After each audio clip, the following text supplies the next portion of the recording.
Hello, now I'm explaining the Python print command in practical. So these are here. So as you can see, there are four things here. I'm just going to do the first one, Python variables. I think the most important is basic input and output. So I'm going to start with that. And we will try it, as you can see here. And that. So print statement. This is the name of the file.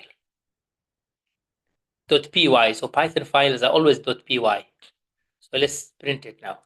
Print. Let's say Python is powerful. I save it.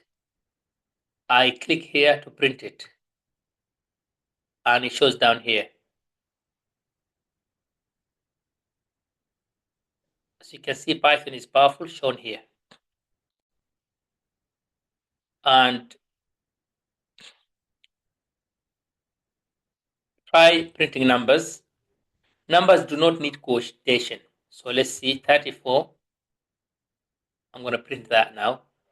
As you can see, Python is powerful, 34.